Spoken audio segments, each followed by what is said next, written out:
Hello दोस्तों, आज की नई कहानी में आप लोगों का स्वागत है। आशा है आपको कहानी पसंद आएगी।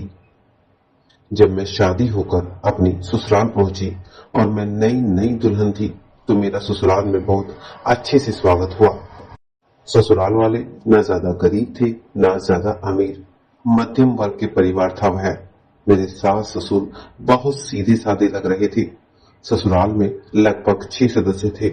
मेरी सास ससुर, जेठ जेठानी और मैं और मेरे पति।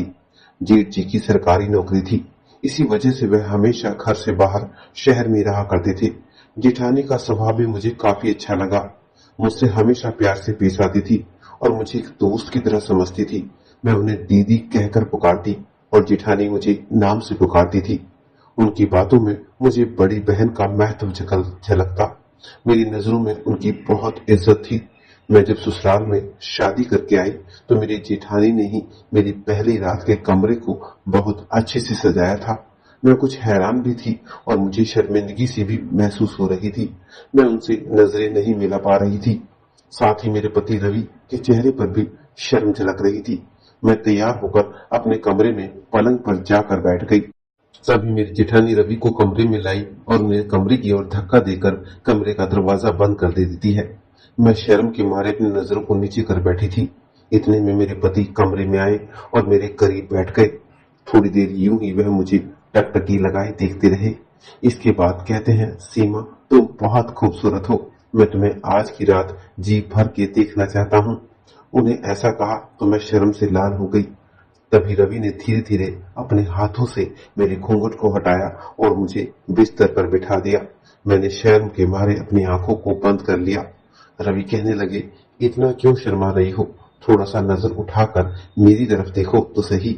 आज हमारी शादी की पहली रात है, क्या तुम खुश नहीं हो और मेरा साथ देना नहीं चाहोगी? मैं कुछ नहीं कह पा रही थी। मेरे होंठ फड़फड़ा रहे थे, लेकिन जबान बाहर नहीं आ रही थी। मैं कुछ बोल ही नहीं पा रही थी। मैंने आंखें अभी तक बंद करके रखी थी। रवि ने मेरे हाथ को पकड़ा और अपने हाथों में ले लिया। उनके हाथ लगते ही मेरा पूरा बदन कांपने लग गया। मेरी धड़कनें तेज हो रही थी। वह मेरे बालों को सहला रहे थे। उन्होंने मुझे खूब प्यार किया। शादी की पहली रात के बारे में मैंने अपनी सखी सहेलियों से सुन रखा था, लेकिन आज मेरी शादी की पहली रात है और मैं अपने पति का साथ नहीं दे पा रही हूँ। मेरी धड़कनें बस तेज हो रही हैं। उसके बाद हम दोनों प्यार की बारिश में भीगे और फिर सो गए। सुबह जब मेरी नींद खुली तो ये देखती हूँ कि रवि गहरी नींद में यूं ही पड़े हुए हैं। मैंने अपनी चादर हटाई और मैं सीधा बाथरूम में चली गई। और जैसे ही मैं नहा कर निकली तो मेरी नजर रवि पर पड़ी और वह बिस्तर पर बैठकर बस मुझे ही ऊपर से नीचे निहार रहे थे। वो मेरे गीले बालों को देखकर रुक नहीं पाए और फिर से मुझे प्यार करने लगे। मैं अपने आप को छुड़ाने की कोशिश कर रही थी। मैं रवि से कह रही थी, प्लीज छोड़ दो, नहीं तो बाहर आवाज दीदी को चली जाएगी तो क्या सोचेंगी। मैंने धीरे धीरे रवि से अपने आप को अलग किया। मैंने साड़ी पहनी और मैं दरवाजा खोलने जाने लगी। रवि मुझे लगातार देख रहा था। जैसे ही मैंने दरवाजा खोला, सामने जेठानी खड़ी थी। उन्हें देखकर चौंक गई और मैंने कहा, दीदी आप यहाँ? अरे सीमा, मैं तो अभी अभी आई हूँ तुम दोनों से पूछने कि चाय ला दो, क्योंकि मैं मम्मी पापा को चाय देने जा रही थी। मुझे लगा कि तुम दोनों तो आज लेट से ही उठोगे। और आंख दबाकर वो हंसने लग जाती है। मैं थोड़ा सा शर्मा गई और कहा, दीदी ऐसी कोई बात नहीं है, मुझे शादी से पहले से ही सुबह सुबह उठने की आदत है। मैं उठकर नहाकर इसके बाद कमरे से बाहर आई ताकि मैं काम कर सकूं। जेठानी कहने लगी, अरे भाई तुम्हारी आदतें तो बहुत अच्छी हैं। मैं तो शादी से पहले लेट उठा करती थी, लेकिन शादी के बाद अब मैं जल्दी उठ जाया करती हूँ।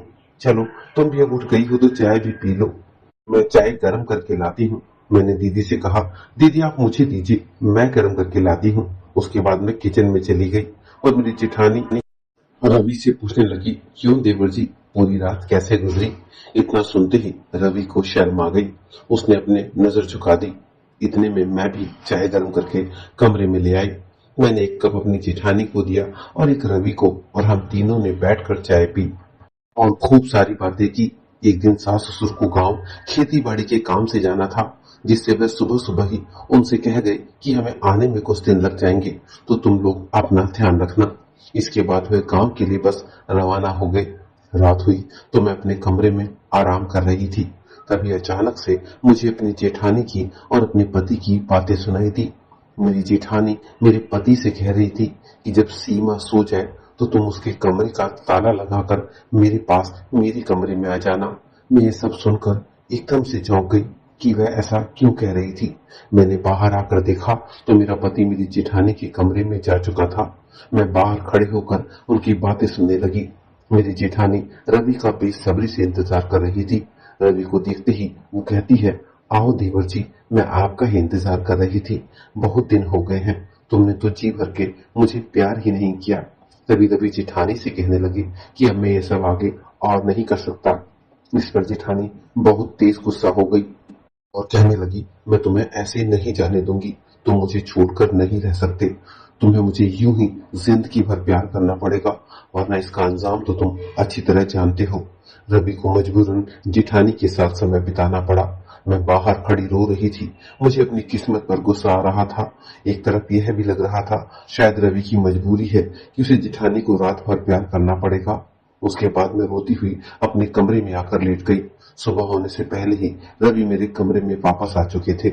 मैं रवि से कुछ नहीं कह पाई और यह सिलसिला लगभग मैंने 2 दिनों तक देखा, लेकिन अब मेरी बर्दाश्त के बाहर हो रहा था। और फिर मैं तीसरे दिन रवि से कह ही दी, रवि आप अनजान ना बनो, मैंने सब कुछ देखा है। तुम्हारे और दीदी में क्या चल रहा है आपको मुझे बताना ही होगा। तभी रवि ने अचानक से बहुत ज्यादा गुस्सा किया और कमरे से बाहर निकल गया। इसके बाद मैं नाश्ता करके अपने ऑफिस के लिए चला गया। रवि के जाने के बाद यही सवाल मैंने अपनी जेठानी से किया, लेकिन जेठानी ने भी यही जवाब दिया तो कि ये तुम्हारा कोई भ्रम है, ऐसी कोई बात नहीं है। ऐसी बात करके देवर और भाभी के रिश्ते को कलंकित ना करो। इतना कहकर मेरी जेठानी रोने लगी और अपने कमरे में चली गई। मुझे समझ नहीं आ रहा था कि मैं क्या करूं। मैंने कोई सपना नहीं देखा था। मैंने ये सब अपनी आंखों से देखा था और कानों से सुना था, लेकिन यह लोग इस तरह से नजरअंदाज कर रहे थे जैसे कुछ हुआ ही ना हो। मुझे कुछ समझ नहीं आ रहा था मैं क्या करूं, किससे कहूं, कहां जाऊं। अब ये रोज होने लगा था। रवि रोज आधी रात को अपनी भाभी के कमरे में जाता था और अपनी भाभी के साथ समय बिताता। मैं ये सब देखकर चुप थी। मैं जानती थी कि अगर मैंने रवि को कुछ कहा तो वह मुझे मारेगा, पीटेगा और शायद इस घर से भी निकाल दे। मैं मन ही मन सोचती कि अगर मैंने ये घर छोड़ा तो मेरा घर बर्बाद हो जाएगा।